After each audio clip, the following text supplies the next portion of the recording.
Rooted for Growth podcast recording. Today's episode is going to be about depression. It's a very popular condition that's going around our world right now. So thought that was very appropriate, being that is a stage of grief. So going through the stages of grief, if you haven't joined me on previous shows like this, I'm going over all the different stages of grief and how they line up in the Bible and how you can process those in your own life. It also lines up with a PDF that I have called Seven Prayers for the Grieving Heart. You can get that at whitmancollective.com/grief and download that. It's completely free. Just go there and download that, and hopefully that will help you or a loved one to process through grief.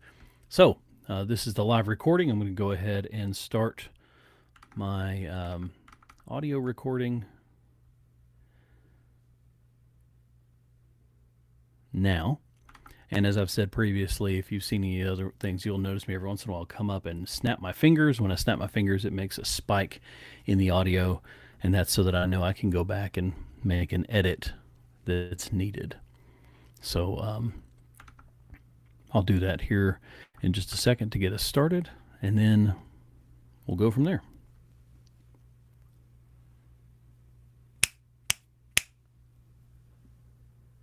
I never lived alone until Aaron died. I grew up with my grandfather. I moved in with my cousin to attend college. Then I got married and moved in with Aaron. I never lived alone until the night of October the 7th, 2024. That night, the silence in the house was deafening. I had my dog, but even with her there, the stillness seemed to press down on me. That's what depression does. It takes the ordinary moments of life and wraps them in a heavy silence that feels impossible to break. You can be surrounded by things that should feel familiar, but suddenly everything feels different, darker, heavier. Now, just so you know, if you're watching the live recording or if you're watching this played back, I'm doing 3 snaps so that I know that is a segment. I don't have to actually edit something out of anything prior to that. It's just a segment that is complete. It just helps me to know that beyond those 3 snaps, I'm doing talking like this that I will edit out. I'll do 3 snaps to come back in a second to show that that's the beginning of the new segment. But this section where I'm going to take out right here is actually my sponsorship. And as I said a minute ago, the sponsorship for this episode is my PDF, 7 Prayers for the Grieving Heart. You can get that at whitmancollective.com/grief. You'll hear that on the audio when this comes out next week. So back to the episode. Welcome back to Rooted for Growth, a podcast about digging deep, standing firm, and living the life God has called us to live. I'm your host, Troy Whitman, and today we're going to discuss a popular condition affecting many people, and that's depression. Depression has been studied for decades, and psychologists have long recognized how it impacts thoughts, behaviors, and even the body. We know it's more than just feeling sad. It can affect energy levels, motivation, and even the way people interpret the world around them. It can feel like carrying a heavy weight you can't set down. And it can cloud judgment in ways that make everyday tasks feel overwhelming. So, how do you identify depression? Well, one of the most important things to remember about depression is that it doesn't always look like sadness. The DSM-5-TR, which is the Diagnostic and Statistical Manual of Mental Disorders, which if you're watching the video, I'm holding in my hand right here, Diagnostic and Statistical Manual of Mental Disorders, 5th edition, text revision, that's what the TR means, and it's published by the American Psychiatric Association. It is the full list of disorders that is agreed upon by the psychiatric world and in the world of psychology. The way that that book lays out depression is it shows 9 core symptoms and a person's needs to experience.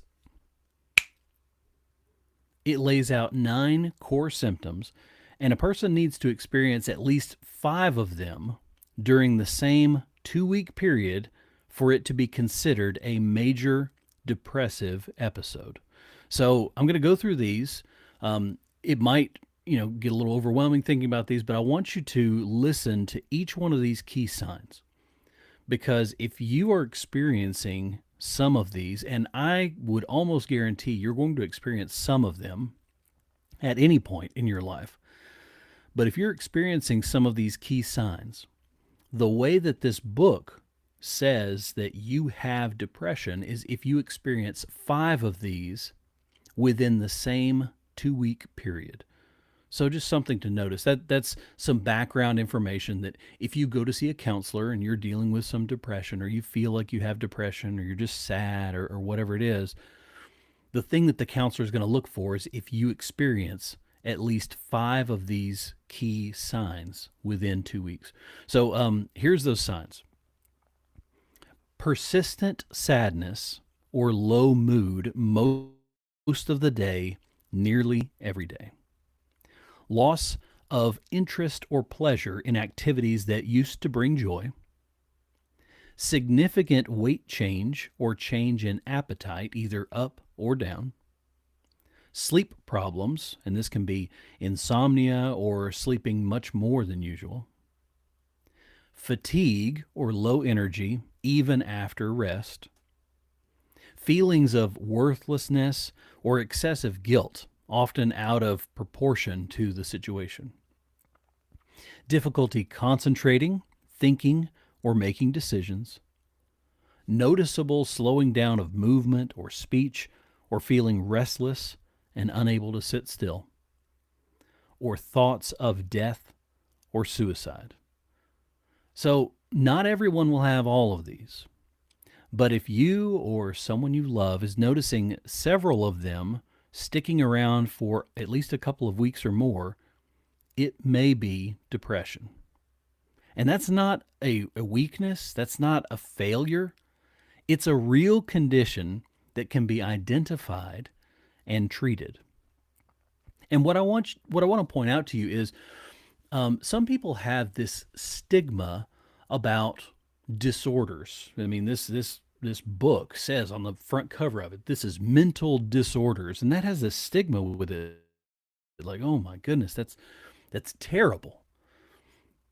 And if it's unchecked and untreated, sure, it is. It can be very, very terrible. But going to see a professional to be diagnosed with depression is a good thing. And some people might have an aversion towards taking medicine or being on any types of medication, and that's okay too. Just because you get diagnosed as having a depression disorder does not mean that you immediately take medication. That's not what that means. That can be a possibility, depending on what your level of depression is, but there are other ways to treat and manage those depressive states. Sometimes people get into depressive states for a season and they just need some help kind of coping with that in that season. It doesn't mean they need a new medication. It means that they need some type of an outlet to talk about it, or to a practice to put in place every day to remind themselves of that moving forward, and not getting stuck in that depressive state. So it doesn't mean medication. So if you have some problems with that, I want to kind of clarify that right up front. And at any point, if you go see a professional and they say you need medication, you can at any point say, I really don't want to do that. I really don't want to do that right now. I don't want to add a new medication. You don't have to say yes. You can say, what are the other options to handle this? And unless it's an extreme case, they're probably going to work with you to find other treatment methods. And it might be new practices that you incorporate every day to help deal with that, and more times of talking with friends or with counselors to process what's going on. Um, that should be a no-brainer, an immediate treatment option. In fact, that might should be the first treatment option before medication gets involved. So long rant there about don't don't not go to a professional because you're scared of being on some medication. That shouldn't be the first step unless it's just an extreme case. Okay, so what does the scripture say about depression? Well, it gives us a glimpse of people who experienced what we might today describe as depression. The most common one that we think of when we think of depression in the Bible is David. So, King David, he often wrote in the Psalms about feeling forgotten or abandoned or overwhelmed. In Psalms 42:11, he says, "Why art thou cast down, O my soul? And why art thou disquieted within me? Hope thou in God, for I shall yet praise him, who is the health of my countenance and my God." So you see there, even King David, when he's talking about being downcast, when he's talking about, you know, the Lord disquieted within him. So even in that darkness, he reminds himself to hope in God. Depression is not evidence that you've lost your faith. It's evidence that you're human. And God meets us there in the valley. A few more verses that speak of this is Psalm 34:18. "The Lord is nigh or near unto them that are of a broken heart, and saveth such as be a contrite spirit." In Matthew 11:28 it says, "Come unto me, all ye that labor and are heavy laden, and I will give you rest." And then Isaiah 41:10 says, "Fear thou not, for I am with thee. Be not dismayed, for I am thy God. I will strengthen thee, yea, I will help thee. Yea, I will uphold thee with the right hand of my righteousness." God's word doesn't ignore the reality of depression. It speaks right into it, offering comfort and reminding us that He is near. So, with all of that in mind, how do we step out of the shadows once we know that we're in them? That's a key part. You have to know you're in the shadows first, but once you recognize you're in those shadows, how do you step out of them? Well, here are three practices that I can relay to you that hopefully will be of help if you find yourself in a possible depression state. Number one, name it honestly. Okay, name it. Name the state that you're in. Name the season that you're in. Denial keeps you stuck. So admitting I'm struggling with depression opens the door to healing. Number two, reach out for support. I've talked about it previously in this episode. Depression wants isolation. If you've ever been even mildly depressed, the last thing you want to do is be around somebody and talk to somebody. You just want to curl up in bed and let the world pass by. You don't want to deal with anything. And that's where that illness seeps into your mind further, is it wants you to isolate from everyone else. Push against that by letting trusted people in, like your friends, your family, a pastor, or a counselor. You need some support in this. Don't push that away. And number three, take one small step each day, whether it's a walk or a prayer or even just making your bed. Those small steps build momentum toward light. And there's something else I wanted to point out, going back to the DSM 5. There is a disorder that was recently added to this version of the DSM.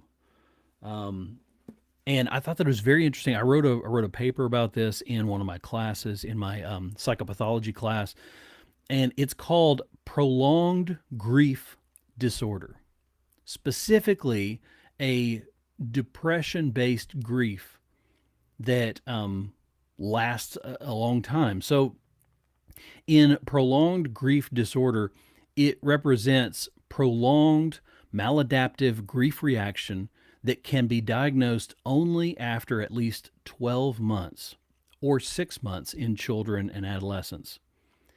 And it has elapsed since the death of someone with whom the bereaved had a close relationship with. So, if you had someone close to you die, like a spouse, like a child, um, you're going to feel grief. Obviously, that's what this whole podcast is about. But there is now a disorder that's associated with that. That after 12 months, if you continue, like, you're always going to feel that grief. I don't want to say this lightly, okay? It doesn't mean that you get over the grief within 12 months and move on, and if you don't, then you're not normal. That's not what I'm saying at all. But if you find yourself 12 months and beyond from the date of that separation, and you find yourself every day still is hard to get out of bed. Every day it feels like a heaviness that you're having to lug around. Every day you can't move one foot in front of the other. You might be experiencing prolonged grief disorder, which is tied very closely with depression. So I would highly encourage you, if you are at that stage, 12 months or beyond, and it still feels just as fresh as when it happened, and you still have no motivation to do anything, I would ask, please reach out to a trusted professional to talk with you, okay? To talk with and try to process some of the things that's going on. Um, so, just a little side note there. I thought that was interesting that there's actually a grief diagnosis within the DSM now, that people are using. Now, all that being said, I have a challenge for you this week. I like to have a challenge on the podcast. Um, I hope that this challenge encourages you. I hope all of them do. Um, but I would really like for you to do this one, okay? Because this is dealing with depression, because people all around the world is dealing with depression right now. This week, if you find yourself under the shadow of depression, choose one of these steps. Name it, reach out, or take one small step forward. That's the steps that I just said earlier of how you can start processing depression. My challenge this week is, if you feel that depression, take one of those steps. Name it, reach out, or take one small step forward. And if you're walking along someone, and if you're walking alongside someone who's in that shadow, just remind them that they're not alone. Be that trusted friend for them and help them walk this journey. Because the truth is, depression may be part of your story, but it doesn't have to be the end of your story. God is still writing, and there's still hope. If this episode spoke to you, I want to invite you to go deeper. I've put together a full write-up on depression in this week's newsletter, where I break down symptoms, insights, and biblical encouragement in more detail. You can sign up for this newsletter at whitmancollective.com/signup to get that email straight to your inbox. As always, thank you for being rooted here with me. I hope that this episode has been meaningful to you and has blessed you. If it has, please like and comment. Please follow.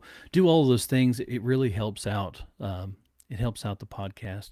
And pass this along to someone who might be in those shadows, just as a form of encouragement to them. Well, I hope that you have a wonderful week. I'll see you next week. Bye bye.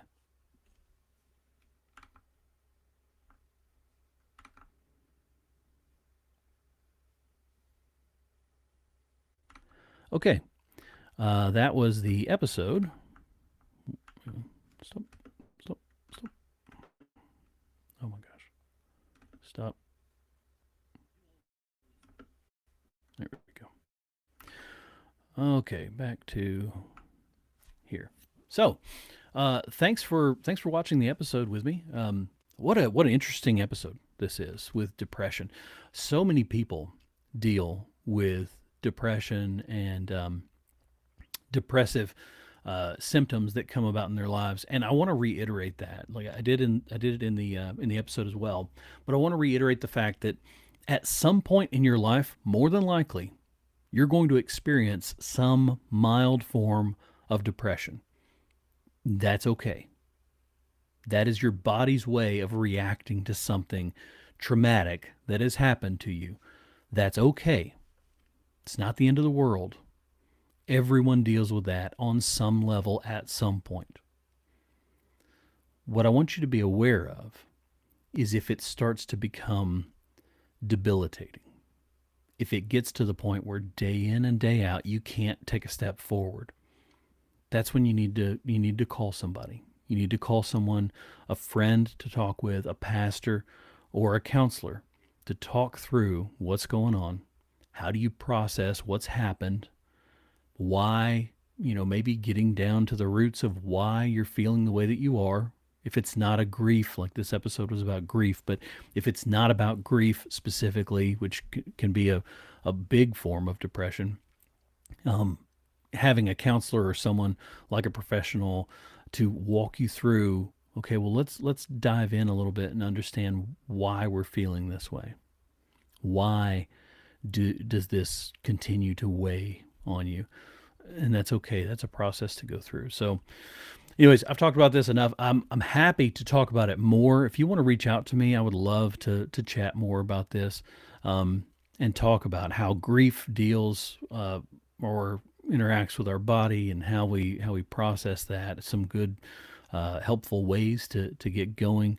I also have another podcast that I can recommend on that too. It's the Madness and Grace podcast. There's a great episode about depression that came out on there. I think it was season 3, episode 9, I believe, with Dr. Matt Stanford.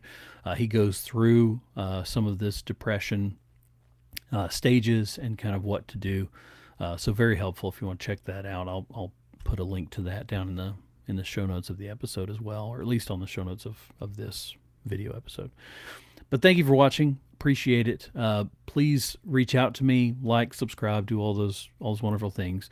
Have a wonderful rest of your day, and I look forward to seeing you again soon.